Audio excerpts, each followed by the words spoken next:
Thank you for watching. My name is Glen Morgan. This is We the Governed, and I'm going to dive right in here because I have some follow-up conversations from some of these recent Doge training classes, Doge Washington training classes that I've been doing all around the state of Washington, just this last week in Enumclaw and Silverdale. And there's a lot of good follow-up and feedback that I've had, and today's video is basically going to be, I think, based on some of those conversations that I've had. Here I was at an Enumclaw, great group out there, another really good group 2 days later out in Silverdale, a lot of good people out there, and one of the questions that they oftentimes ask is, how can I catch corrupt politicians where I live? And that's a great question, and there's probably a number of different ways to get there, but I'll give you an example just from my home county in Thurston County. Right here, not far from where I live, is the city of Olympia, which is basically the heart of darkness of Washington state government. That's where all of our state agencies are located, and that's where the legislature goes to find ways every single year to find ways to increase your taxes and to take away more of your freedom and liberty, pretty much every session that they get together. And specifically, I'm just going to dig into not so much the legislature there, but the city council in the city of Olympia, which is an exceptionally bad council, run poorly like many of the cities in Washington state. But I'm not here to so much address the bad choices and decisions and really terrible things that they do in the city of Olympia as much as I'm just going to focus on just one of the city councilmen there. In this case, it's going to be Lucky Clark Gilman here, who's been on the city council for a while in the city of Olympia. And I'm really going to be talking about some of his problems. But before I get into that, I'm just going to remind you to hit the like and subscribe button down below if you haven't done so already. It doesn't cost you anything except for a few minutes of your time, not even a few minutes, just a few seconds. And also think about sharing this video with others if you think some of the information I'm presenting here is helpful for you and it could be helpful for them. So let's get into the hapless Olympia City Councilman Clark Gilman and exactly what is it that he did here to break the law, at least in my opinion, and how did I catch him breaking the law? And this is a good question, but one of the things, just to give you a quick background in case you don't know already, and also you can link to this down below, I have filed many PDC and ethics complaints against politicians, judges, and other groups in our state for many years. You can see a long list of the 331, I believe, that I'm up to now, of these politicians and other people who've gotten in trouble, objectively caught and verified by state agencies of various kinds over the years. So this is not unusual for me to catch people breaking these types of laws. And in this case, that's exactly what happened here with Olympia City Councilman Clark Gilman. Now, remember, one of the things I always say, if you've gone to any of my Doge Washington training classes, follow the money. Almost everything can be uncovered if you start with the money and you begin to follow where exactly it ends up. It just tells you almost everything you need to know, or at least it points you in the right direction for you to uncover the truth about what's going on in your government where you live. Now, in this case, his big problem is that a bunch of money has vanished and disappeared into the ether out of his political campaign, and frankly, it is not magic, as much as he may want to pretend that it was. And let's get into the specifics about both how I found that and why it matters. Now, if you want to find the same thing that I just did with him, you go to pdc.wa.gov. I have talked about this many times on my YouTube channel. It's been all over my website before. It's a great resource for activists to get a little bit more transparency, at least on the campaign activities and the political activities in Washington state. It's not perfect, but it's a good place to start. And if you go there, you're going to go to this section right here, which is basically for voters and the public. That's what it actually says there.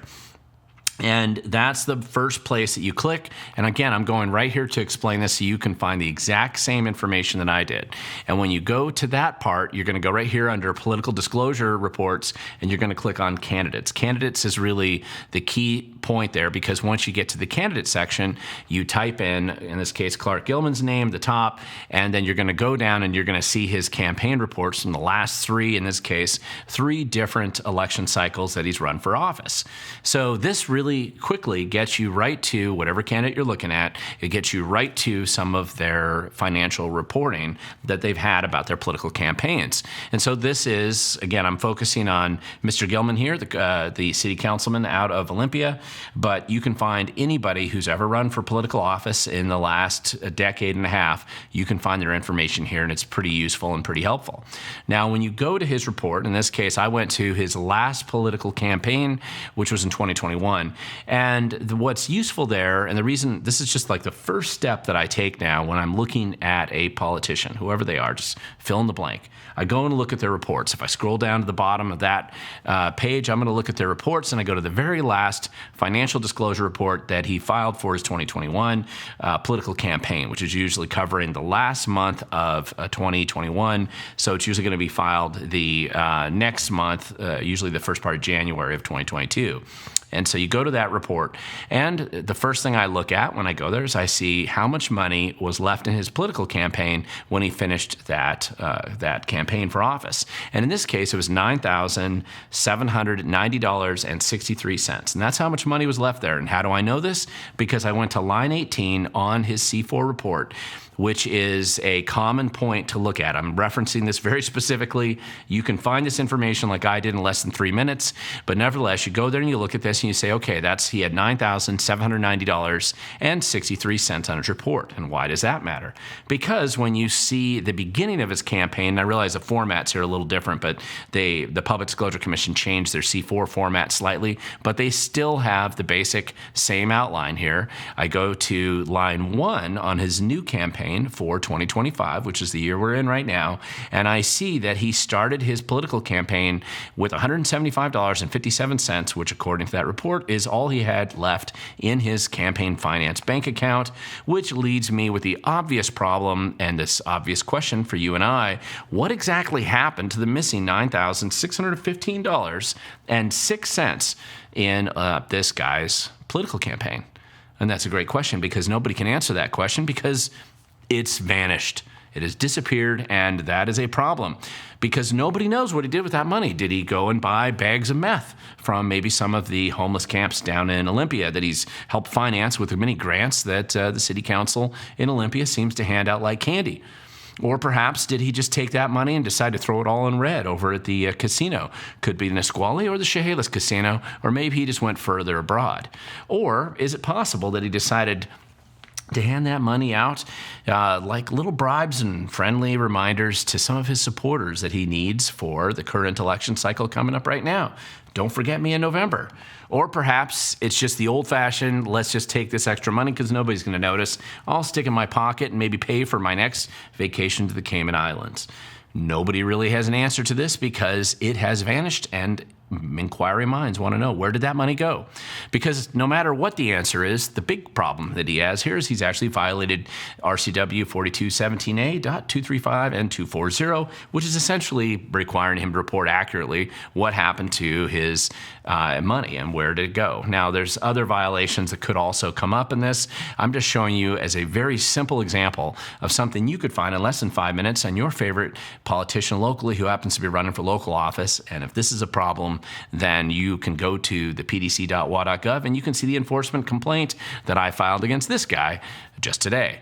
This is the kind of thing that people can look for, and anybody can go and do it. You can look up and find out what's going on. Now, just because I caught this guy breaking the law, and he's definitely broken the law, it doesn't mean that he's going to go to jail. And in fact, more often than not, usually he ends up with a wrist slap and a naughty, naughty letter, maybe a fine if the PDC's feeling aggressive, and that'd be probably the most trouble that he's going to get into for this. And I'm also going to point out, obviously, a wrist slap is better than nothing because essentially, otherwise, nobody's looking. But it's also true that this is probably the least significant legal violation and damage that he's done to his community since he's been in political office. Obviously, if you pay attention to the Olympia City Council, they do a vast amount of damage to their community almost every time they get together. And the fact that this guy is missing money and breaking the law and has lost all this money, probably that's the least significant violation that he found. But this is an easy way for you to go and find the same type of violation if it exists with some of the elected officials where you live. And I like to point this out because politicians are out there, and there are hundreds of examples just like the one I gave you now, just fill in the blank with a different person who probably broke the law in some similar way. I mean, they're eagerly waiting for us to go out and have their lawbreaking revealed to the rest of us. Maybe they aren't that eager, and maybe they're not that happy that we're looking, but there are plenty of ways that you can go out and actually expose the truth where you live as well. Now, it's going to start with you going and looking at at their financial disclosure documents from the last election cycle. Just pull up that last C4. That's the shorthand number that they use when you look up the list of those reports. Look up that C4 there and see what it shows on line 18, because you're going to want to compare that number, just like I did in this example, to what line 1 on the new report actually says. Because if there is a difference between the two, either mystery money suddenly appeared in his campaign with no clarification as to where it came from, or there's money missing, it's gone and disappeared, which is the more common result that I have found, then either way, they've broken the law, and those numbers are going to have to match. They're going to have to find an answer. It could be a lie, but at least it forces them to respond and explain exactly why they broke the law and why they violated Washington State's campaign finance laws. It's an easy thing that you can do. And it really is just this obvious. I have caught dozens and dozens and hundreds over the years of people who committed these same violations, and I'm not alone. I've helped train other people that are also doing the same thing, and you can be that person as well. I mean, that's how easy it is. You just look at those two different documents and you can find that violation. Now, not everybody is going to have caught that violation.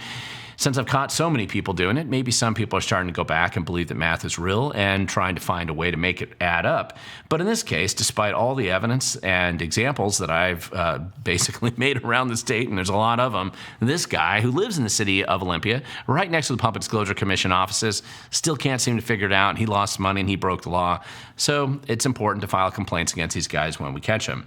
And the reason why I walked you through this very carefully is because I believe in you, and I know that you have the ability to look at the politicians where you live and anywhere else in the state and identify the exact same violation or other violations as we go forward. I'll try to do a series of these just to show you basic and simple ways of exposing either ethical or campaign finance corruption or other types of fraud cases around the state so that you can help hold government accountable. Because if you and I don't, pretty much nobody else will.